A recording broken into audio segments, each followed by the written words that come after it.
And I mean, it's funny because if you look at this, the cursed Instagram, Brooklyn Beckham has over 16 million followers. And for a 26-year-old boy, I mean, the question you ask is, well, he hasn't got those 16 million followers because of his cooking with Brooklyn skill, and he hasn't got them because of his photographic abilities. He's got them because of who his parents are. Hello and welcome to Spectator TV. I'm Natasha Feroze, and today I am joined back once again by Alexander Larman. He is the books editor for Spectator World and author of several books on the royals, and most recently one about David Bowie. Now, Alexander, we're going to be talking about Brooklyn Beckham and the Beckhams, because last night a lot of people were glued to their phones when the eldest son of the Beckhams family released a statement on his Instagram, setting the record straight, in his words, about this ongoing family feud that a lot of rumours have been swirling about. Some of the things he said is that he doesn't want to reconcile with his family. He accuses them of attacking him and his wife in the press. They tried to endlessly ruin his relationship, and he offers quite a few examples about what's been going on. But Alexander, this trouble has been brewing for a while, even since before their wedding, which was years ago.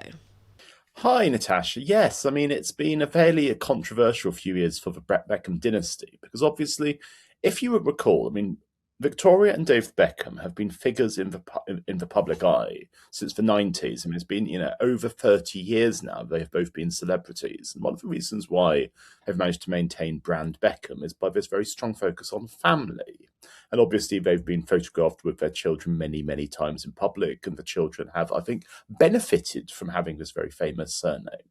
But all has not been well in paradise, and certainly there's been a lot of conversations by people about, has Brooklyn unfollowed so-and-so on Instagram? Has somebody levelled shade at them? And it's all a rather tawdry way of having a public feud in the 21st century, that these things have to be conducted in a very public way over social media. But obviously, last night was the A-bomb, and there's no other way of describing it, but this absolutely extraordinary series of public statements that Brooklyn Beckham has made about his family.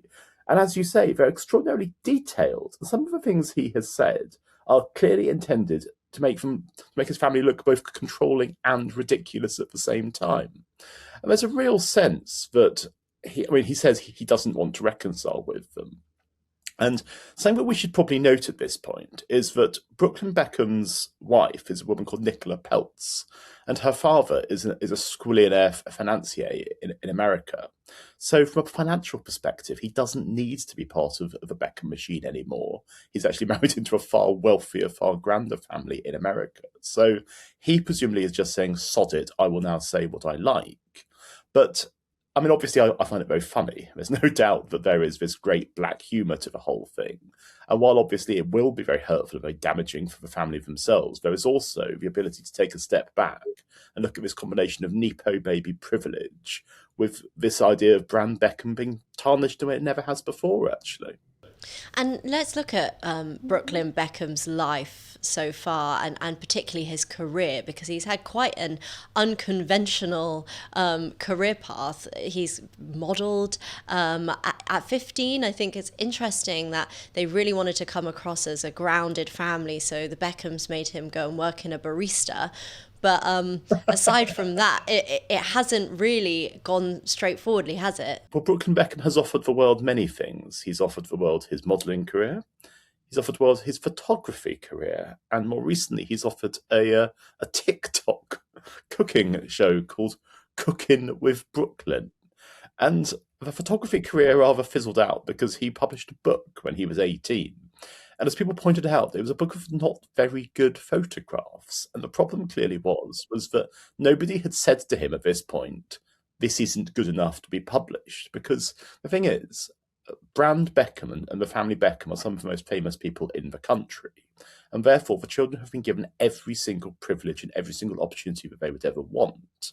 And I mean, it's funny because if you look at this, the cursed Instagram, Brooklyn Beckham has over 16 million followers. And for a 26-year-old boy, I mean, the question you ask is, well, he hasn't got those 16 million followers because of his cooking with Brooklyn's skill, and he hasn't got them because of his photographic abilities. He's got them because of who his parents are. And given that we live in an era where we're ever more suspicious of Nepo baby privilege, we're ever more suspicious of people having this level of wealth and fame thrust upon them rather than it being earned, I suspect what's going to happen over the next few days is we're going to see a gradual movement away for sympathy from Brooklyn towards his parents, because ultimately, whether or not you like David and Victoria Beckham, you can't deny they have been a very central presence in British, I would say cultural life, is putting it a bit strongly, in British public life for decades now. Whereas their son has just come across as an arrogant, spoilt, egomaniac who's essentially throwing his toys out of his exceptionally expensive pram. And it's worth saying that a lot of the details from the statement, as the news unpicks every single detail, is starting to become a bit questionably fact-checked, especially the details surrounding the humiliating first dance with Victoria Beckham. I have to say, Alexander, I am getting deja vu, and I think everyone in Britain is getting deja vu, because there is a very stark resemblance to this story and what happened with Harry and Meghan a few years ago. Yes, I mean, that's why I'm here to talk about it. I think that one of the reasons why it's so. I mean, the first thing I thought last time was, here we go again. Because in both cases, you have a public figure who is only a public figure because of who his parents are, who has married an American actress who is older than him, who is seen as a dominant figure in his life, who is staging a quasi abdication from the family he was born into this other family, and is deliberately doing so in a way that will be as harmful and as damaging to his birth family as possible. And it's interesting because I don't think there's that many personal parallels between Prince Harry and Brooklyn Beckham, because whether or not you like Prince Harry, he has done things. I mean, the Invictus Foundation, just for one. Brooklyn Beckham has not done very much. I mean, let's be absolutely honest about it. All the things we've just talked about, none of them are significant. They're not of any lasting social or intellectual worth. So, in fact, you could argue that Prince Harry had his reasons for leaving the royal family. It was, let's say, a decision that hasn't worked out very well for him, all things considered. But in the case of Brooklyn Beckham, what I suspect is going to happen quite soon is if he thinks that the Beckhams really are of a royal family of Britain, and that he's done something similar to Harry, he is going to find, I think, quite soon that public sympathy is not going to be with him. I mean, I may be completely wrong about this, but as you just said, the most embarrassing and the most grotesque detail by a country mile in his statement was that his mother hijacked his first dance at his wedding and did something inappropriate. It sounds like she twerked on him or something like that. Now, this is such a wild allegation. This is such a wild statement. You think, okay, if there are not 500 guests at the wedding and Victoria Beckham, who is an international celebrity, behaves in that inappropriate a fashion with her own son, surely somebody would have pointed it out by now. I mean, details like that do not simply disappear off into the ether. So I suspect what's going to be very interesting is, just as a lot of Harry's claims and allegations have been proved to be not entirely accurate, I suspect that a great deal of a Brooklyn Beckham statement will be very carefully dissected, because the question now is, what do David and Victoria Beckham do? Because Brand Beckham has been something which has weathered an awful lot of difficulties and problems over the decades. There were all the allegations of David having an affair with Rebecca Laus decades ago. More recently, there's the embarrassment about David's tax affairs, the fact that his knighthood, which he should have had years ago, to be honest, was delayed because he had said insulting things about the Honours Committee and about Catherine Jenkins. But the thing is, I mean, as that rather sycophantic Netflix documentary indicated recently, Brand Beckham is, whether you like them personally or not, it is a British institution. And so what Brooklyn has done, I think entirely intentionally, is to say, I no longer care about being associated with my family. I'm going to go off, and if I can't live off my parents' money and reputation, I will live off my reputation, and if not, I'll live off my wife and my parents-in-law. And quite literally, what does he do over the next few years? If you've ostracized yourself from Brand Beckham, what is there left of him? Meghan has been in the same situation. She still holds on to using these labels as the Duchess, even though she wanted to rescind her titles long ago. It is interesting what you mentioned about how the Beckhams are going to respond, because they're in a slightly different situation. Although lots of people in Britain would call them somewhat royals, they're in a slightly different situation to the royals. They will have to respond to the allegations, and it will probably have to be a little bit more detailed than recollections may vary. They can't really do the whole never complain, never explain thing, can they? Well, recollections may vary is exactly what I would say if I was them, and leave it at that. But the savvy thing to do would be for them to put out a picture on Instagram of David looking sweet and new mannish, holding his newborn baby and saying, "We've always loved you. We don't know what you're going through, but there'll always be a place for you in our hearts." Do something like that, and you will recapture the PR initiative. Because the thing is, what the royal family failed to do with Harry was anything straightforwardly emotive like that.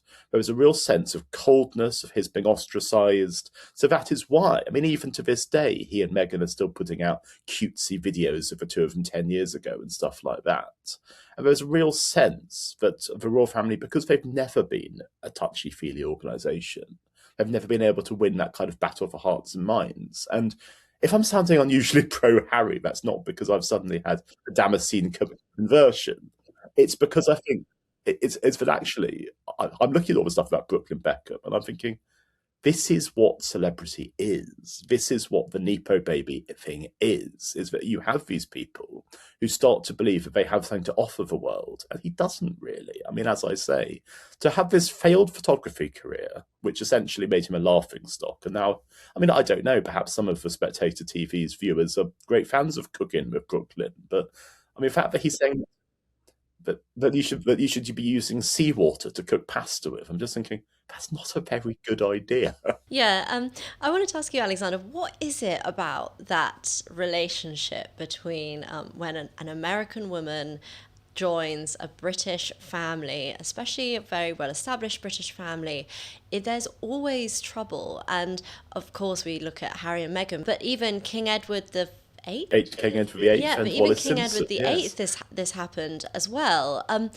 Is there something about the American culture, or one thing that really stood out to me with the whole Meghan drama was, I mean, there's lots of moments, but when she specifically said, "I didn't look into the royal family, I wasn't interested," and either that wasn't true or it was true, and you have such a lack of understanding of the significance of family, brand, image. What is it about that dynamic that can be so nuclear? I think Meghan may have been economic with the actuality in that case. I think that the royal family is probably the single best known thing about Britain in many people's eyes, and it certainly is what makes us distinct from a lot of other European countries. But I also feel that there is a relationship between British men and American women, and of course we're seeing it here, where rightly or wrongly the American woman is perceived as being more streetwise, somebody who's more sophisticated in the ways of managing the media. And the fact that Brooklyn spends quite a lot of the statement essentially saying, "It's not my wife who's put me up to this, you know," made me think, oh, so it's his wife who's put him up Yes. to it. And it's a classic thing about the laddie doth protest too much, methinks. So, I mean, I genuinely think that we can compare Nicola Peltz to Meghan Markle, we can compare her to Wallace Simpson. But we certainly do see this sense of these British men having being involved in relationships where the power dynamic certainly seems to lie with the older, more sophisticated woman. And I think this is no exception to that. Now, Alexander, I have to ask you about Prince Harry, because he has been back in the UK recently over his latest court battle. Do you expect him to meet up with his father? He did say this was the year of his father, or perhaps you can correct me on the details. Well, I mean, every year should be the year of his father. But frankly, I mean, I don't think Harry will be seeing his father for two separate reasons. Firstly, because he's here to do battle in the courts of law. He's not here for anything else. And actually, it's interesting because Harry has two main personae. He has, if you like, Nice Harry and Stern Harry. Nice Harry's the one that we saw last September. He's the guy that we all liked when he was growing up. He's the one who goes and gets involved in charitable initiatives and is very good with meeting ordinary people, very good at being around and just generally having a laugh. Stern Harry is the one who has to take legal action against all the evil newspapers. So we're definitely seeing Stern Harry in the High Court this week.